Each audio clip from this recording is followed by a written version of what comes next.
Ya udah, terus akhirnya aku mulai ikut manggung sama Yovie Nuno mulai tahun 2003 itu. Tapi sebetulnya di sisi lain aku ada nggak nyamannya gitu, karena aku ngerasa sering sekali aku tuh di dalam karir musik aku yang sekian tahun ini tuh aku ngerasa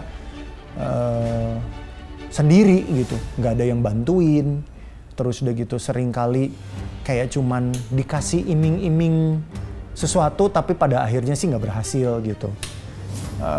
Aku nggak bisa sukses secara industri lah gitu. Aku nangis, terus aku kepengen lebih dihargain aja gitu. Aku tuh ngapain sih sebenarnya gitu? Aku tuh apa sih yang harus aku lakuin ya selain ini tuh emangnya apa? Kok kayaknya dua-duanya ini nggak bisa gitu. Dan mentally kadang-kadang capek banget gitu ya karena ada aja gitu ya masalahnya gitu.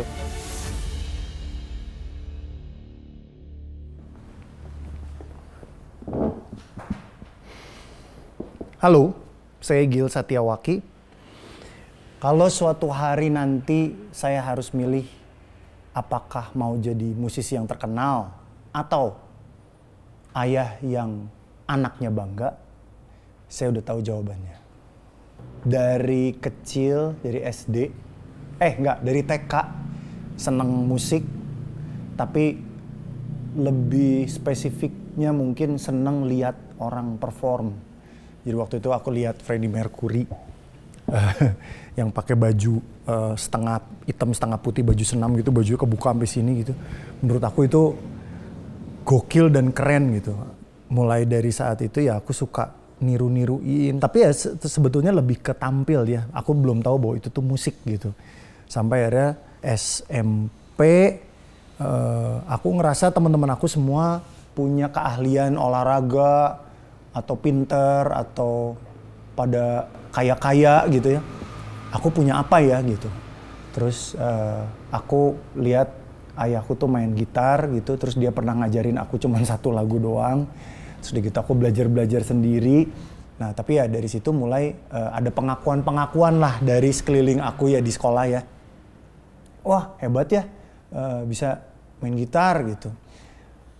Lalu mulai SMA bikin band di sekolah, terus sempat ngeband sama si Marcel Siahaan. Waktu itu dia belum nyanyi, hanya main drum. Lalu mulai ikutan festival, aku sempat agak stuck di situ karena aku lihat ya aku kan pengen bermusik kan sebetulnya, tapi aku lihat teman-teman aku tuh yang seangkatan tuh udah pada naik gitu. Kayak dulu Marcel udah jadi penyanyi, aku gimana gitu kan. Terus ya belum jadi apa-apalah waktu itu.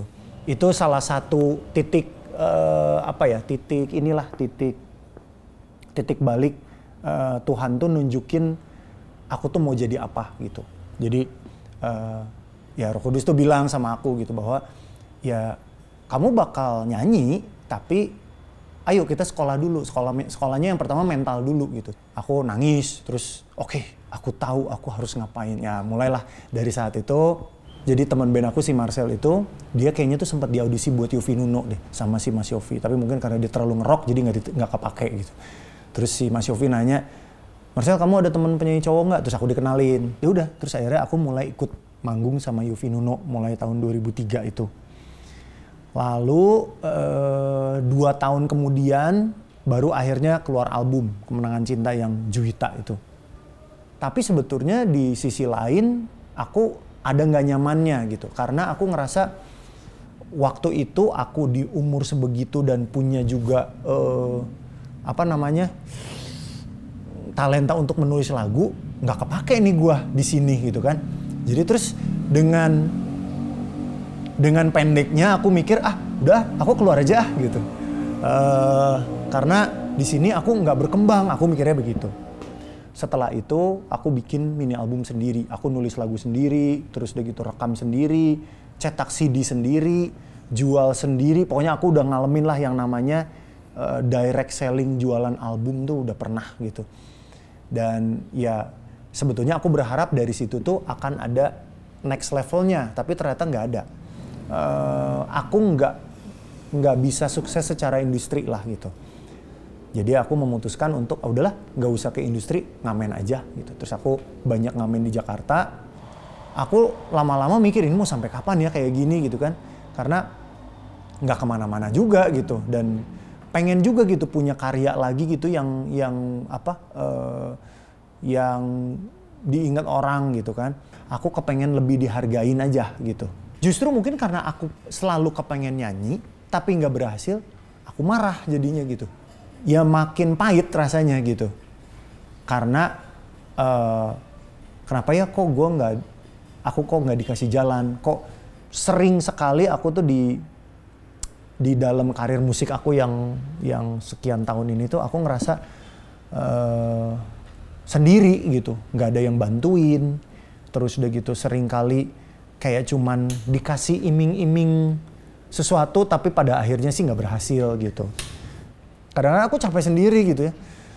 Jadi ya belum sih, maksudnya secara industri tuh aku belum kemana-mana sebenarnya gitu. Aku akhirnya pulang ke Bandung dan aku mau ngebelain lebih banyak di rumah karena anakku yang kecil lahir. Ya udahlah, aku pengen fokus ke keluarga deh gitu. Aku nggak kepengen ninggalin anak-anak lagi terlalu banyak gitu. Ninggalin semua yang di Jakarta itu kan aku mesti cari apa nih yang baru ya gitu. Nah, aku tuh dari dulu seneng otomotif, tapi nggak pernah mikir bahwa itu tuh bisa dijadiin mata pencaharian gitu. Lalu ya udah kita ngerintis jualan lewat IG. Aku ngelola akun IG-nya. Ya tentu saja ada ups and downs-nya lah ya gitu. Di tahun pertama itu kita ditipu orang. Terus ya namanya juga jualan di sosmed kan berarti cari followers juga kan lah ya gitu. Wah, dalam waktu singkat tuh followers 15.000 waktu itu. Di-hack. Waktu itu di situ aku juga udah mau nyerah gitu. Wah, gila nih segala sesuatu tuh ternyata nggak pernah selancar itu gitu ya. Pasti gini gitu, dan mentally kadang-kadang capek banget gitu. Aku tuh ngerasanya tuh ya kadang-kadang bener-bener nggak berhasil, dimanapun tuh nggak berhasil. Ya untuk sekarang ini 2 lah yang lagi dikerjain gitu ya. Main musik dan itu jadi mobil gitu kan ya. Kalau dua-duanya nggak berhasil, kan gimana ya? Jadi kayak aku tuh ngapain sih sebenarnya gitu? Aku tuh apa sih yang harus aku lakuin ya selain ini tuh emangnya apa? Kok kayaknya dua-duanya ini nggak bisa gitu kan? Dua-duanya ini nggak apakah nggak berhasil itu tuh adalah sebuah tanda bahwa ini tuh tidak seharusnya aku lakukan atau apa gitu kan? Nah itu ya jadi ada satu kejadian kayak itu tahun lalu deh. Tahun lalu tuh aku udah mau nyerah tuh urusan mobil tuh gitu karena capek sekali kan. Itu tuh capek banget loh. Aku doa waktu itu minta tanda sama Tuhan karena udah rock bottom banget lah gitu. Ini tuh udah aja apa gimana sih gitu? Udah aja atau mesti apa sih gitu? Tiba-tiba gembalaku tuh telepon, Gil, bisa tolong jualin mobil om saya. Om saya baru meninggal, terus mobilnya dikasih ke saya nggak tahu mesti apa. Dia bilang, ini bisa diapain mobilnya gitu. Terus ya udah gitu, aku cerita sama si istriku kan, terus dia, tuh kamu minta tanda tuh langsung dikasih katanya gitu. Oh iya ya, walaupun tetap gitu ya, maksudnya denialnya tetap ada. Itu kan hanya kebetulan gitu kan. Dan ya udah akhirnya aku kerjain gitu, dan mobilnya juga laku gitu, nggak terlalu lama. Terus ya seperti klien-klien sebelumnya kan ya mereka tanya kan, aku gimana, bayar berapa gitu kan. Kok boleh nggak ini Koko nggak usah bayar, tapi doain aja gitu, biar ini berhasil atau apa. Ya pokoknya doain lah gitu. Terus ya udah, dia tuh kirim voice note gitu ya. Dia malah bilang aku harus lebih sehati sama istriku gitu. Jadi ya ternyata di situ tuh tandanya 2 gitu. Aku mesti jalan terus di bisnis ini dan aku harus lebih dekat lagi, harus lebih nyatu lagi sama istriku lah gitu. Diperbarui lagi hubungannya gitu. Lebih banyak ngeluangin waktu bareng gitu. Karena memang kapan ya, mungkin ya tahun-tahun lalu lah ya. Ya segitu-gitu aja gitu. Segitu-gitu aja tuh ya maksudnya dia sibuk sendiri. Aku lebih nggak sesibuk dia gitu. Jadi aku lebih banyak pegang anak-anak gitu. Sebetulnya dibilang bagus juga enggak. Maksudnya aku ngurus anak-anak itu aku berhasil juga enggak juga sih gitu. Maksudnya ada struggle sendirinya juga gitu. Maksudnya ya baru kayaknya aku lupa tahun ini apa tahun kemarin lah gitu. Hubungan aku sama anakku yang besar tuh dipulihin gitu. Dia mulai kebiasaan buruk lah yang sempat vaping lah, sempat apa gitu ya. Tapi terus udah gitu ya kita nggak konfront dia, tapi kita ngobrol lah gitu. Kita ngobrol dan akhirnya masalahnya selesai dan ya itu banyak cabang-cabangnya yang akhirnya kita beresin satu-satu lah gitu. Kan waktu itu anakku tuh sempat mau dia udah sempat rilis lagu, tapi ya gitu nggak sukses juga gitu ya. Tapi terus udah gitu dia sempat mau rilis lagu sama Thomas Djorghi, tapi udah mau ujung banget, tapi terus nggak jadi. Ya dia kecewa sih waktu itu, aku juga kecewa gitu ya. Terus tapi setelah itu ya akhirnya kita tahu bahwa ternyata dia tuh ada baggage lah yang belum beres sama aku gitu. Terus akhirnya kita dipulihkan dan sekarang udah baik. Baru berapa ya, mungkin 3 hari yang lalu lah si Thomas Djorghi telepon, "Gil, jadi rilis ya?" gitu. Oh, oke gitu. Terus aku tuh mikir-mikir gitu, kalau ini tuh aku nggak dipulihin dulu sama anakku ini, terus dia misalnya mau jadi rilis nih, tapi aku sama dia belum dipulihin, wah gawat deh gitu. Jadi pokoknya Tuhan tuh timingnya tuh rapi banget deh gitu. Maksudnya kalau mau ada sesuatu tuh pasti Tuhan tuh beresin dulu. Base-nya tuh harus kuat dulu karena Tuhan nggak mau keluarga tuh jadi hancur gitu.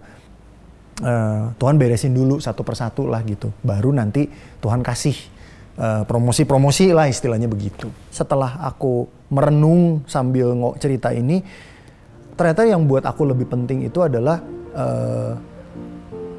aku melihat anak-anak aku tuh bertumbuh dalam Tuhan. Itu yang nomor 1 sih gitu. Kayaknya aku akan sangat hancur dan sedih kalau lihat mereka jauh dari Tuhan kayaknya gitu. Daripada aku gagal di industri gitu. Buat kalian yang nonton, pasti kalian sedang dalam sebuah journey ya, perjalanan. Aku bisa bilang, aku pun juga masih di dalam journey itu gitu. Ya anggap aja sekarang journey aku 3 deh gitu. Aku sebagai musisi, aku sebagai businessman, dan aku sebagai ayah gitu ya misalnya gitu.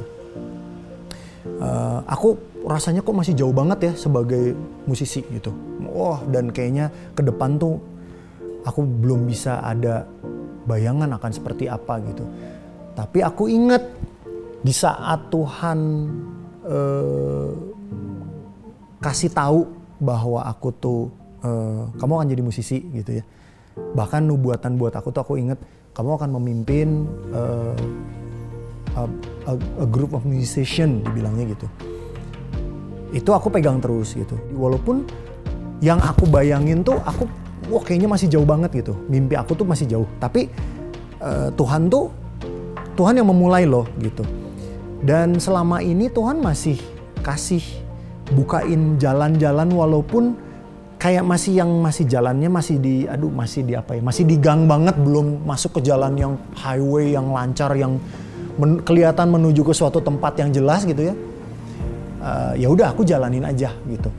Lalu kalau di bisnis mobil itu udah jelas-jelas Tuhan yang mulai, dan di saat aku down, di saat aku udah mau nyerah, Tuhan kasih tanda. Itu bikin aku jalan terus gitu. Dan soal anak-anak, aku nggak tahu itu gimana gitu. Itu mungkin aku paling nggak no clue ya gitu. Dan aku ingat gitu, maksudnya sambil menjalaninya ya aku pegangan sama Tuhan gitu ya, minta tolong sama Tuhan dan tetap melibatkan Tuhan dan percaya bahwa tenang, it's okay gitu ya. Maksudnya aku selalu bilang sama istriku, nggak apa-apa, ayo kita jalanin aja gitu. Ya dari yang terbukti sampai detik ini gitu, Tuhan memulai, terus selama lagi menjalaninya Tuhan juga menyertai. Dan walaupun ujungnya belum kelihatan, ya aku percaya Tuhan juga udah ada sih di ujung gitu. Dan Tuhan udah punya conclusion-nya gitu buat setiap journey kita tuh gitu. Jadi ya keep on going. Dan ku ingin mengenalmu Tuhan, lebih dalam dari semua yang ku kenal. Tiada kasih yang melebihimu, ku ada untuk menjadi penyembahmu.